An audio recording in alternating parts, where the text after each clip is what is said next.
আমার একটা আবদার মনে রাখবেন, আপনার মা বাবা যদি আপনার টাকা দিয়ে ওনাদের পেট চলে, যেটা আমাদের সমাজে বলে আর কি, আপনি চালান আপনি খাওয়ান, এমন যদি হয় এই কথা কখনো চিন্তায় আনবেন না আমি আমার মারে খাওয়াই, এই কথা চিন্তায় আনবেন না আমি আমার বাবাকে খাওয়াই, বরং ওনাদের উসিলায় আল্লাহ আপনাকে কামানোর তৌফিক দান করেছে। মনে রাখবেন, মা বাবার জন্য প্রতি মাসে আপনার সামর্থ্য অনুযায়ী কিছু খরচ রেখে দিবেন। জোরে জোরে জোরে।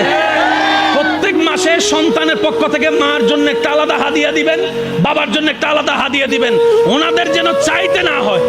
বুক ফুলায় কাজ করেন, মার জন্য দেন, বাবার জন্য দেন। ঘরে বউ থাকলে বউকে বলেন, ও বউ, তোমার মা বাবা রেখে আসছো, আরেক মা বাবা এখানে আছে, আমি আমার জন্মদাতা মা বাবারও খেয়াল রাখবো, ওই মা বাবার কারণে যে তোমাকে পেয়েছি ওই মা বাবারও খেয়াল রাখার চেষ্টা করব।